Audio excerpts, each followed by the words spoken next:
Hello everyone, it's Lori here. Today I have a video on this heart fern here that I put a little fern next to it so everybody knows what ferns, typically when you think of ferns, this is what you think of right here. But today we have kind of a different one. And so that's the one I want to talk about. It's sure is a cutie, so I thought that this would be a fun one. This is called a heart fern. And another name, it's actually the botanical name that it goes by, Hemionitis Arifolia. And I have found myself really gravitating towards more challenging plants for some reason. And in the fern family, this definitely can be the case. Some are super easy to care for, while others, or like the main hair ferns, they need more attention. The heart fern is kind of in the middle. And so the heart fern is really an adorable little plant to add to your collection, especially if you like ferns. Some ferns, because they are a challenge, they really do like their high humidity, and they kind of do a little better in lower lights. And sometimes they need to be watered a little more frequently so the soil doesn't dry out. And if you let it dry out, then the leaves will shrivel, and it is a pretty unforgiving plant on this one. Heart fern, they're considered epiphytes, which means basically they can grow on trees, but obviously you can see here that it is growing in soil. The leaves are sort of a leathery and glossy appearance to them, and they're held up by these, I hope you can see that here, these little wiry like stems, the black wiry stems. I really like the stems. It helps add to the unique character of this plant, especially because the stems seem to have a kind of mind of their own. Some of them are a little bit wavier than the others. I don't know if you can see that okay, but I'll just kind of turn it here. They sort of remind me of a more flexible type of like a pipe cleaner that kids make art projects with and things like that. This plant is considered dimorphic, and what that means is that some leaves are sterile while others are fertile. Something to understand about the fern is they're not a flowering plant, but it does reproduce from spores. And typically happens in the spring. That's basically how you get more of these plants. And so if you can see here the little frond as it's unfurling, that's an example of a new little leaf coming up there.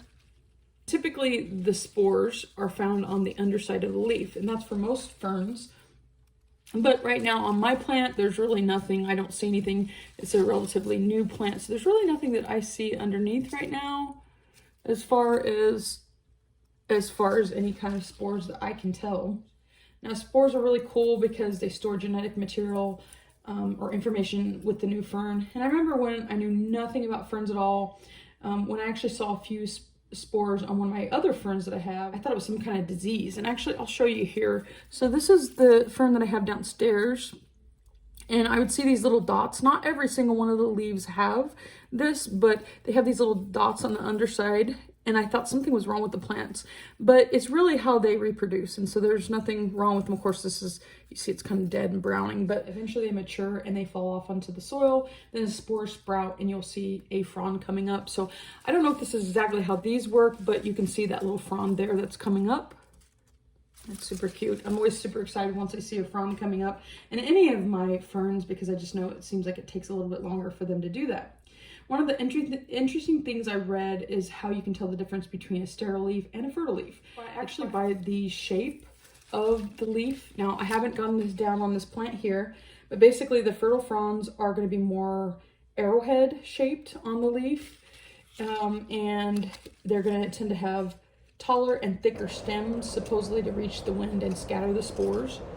And then the sterile fronds are the ones that make the food and are heart-shaped, or more heart-shaped, and they're usually 2 to 4 inches thick, so they're not as thick as the fertile fronds. There are a few environmental conditions that help the fern to grow well. It's low light, high humidity, and warm temperatures. Now, when we say warm temperatures, we mean somewhere in between 60 to 85 degrees Fahrenheit. And it grows best in either an atrium or terrarium or a greenhouse. And so that sometimes can be difficult for people because most people don't have a greenhouse, but you can kind of mimic that, especially if you put it in your bathroom. It does like bathrooms sometimes, as long as you have some sort of light in there, it doesn't need to be a lot at all.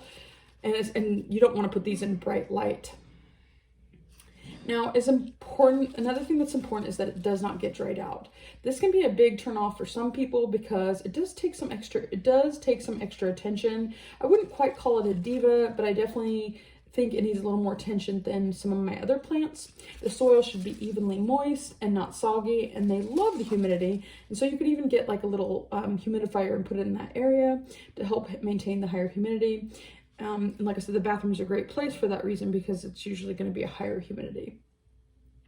You can also add a pebble tray with water. And I will show you here one of the pebble trays that I have actually. And that's just, you can see here, that is just a bowl that I had and some rocks. And then I put the water in there. This is one for one of my other, actually a main hair fern that I have.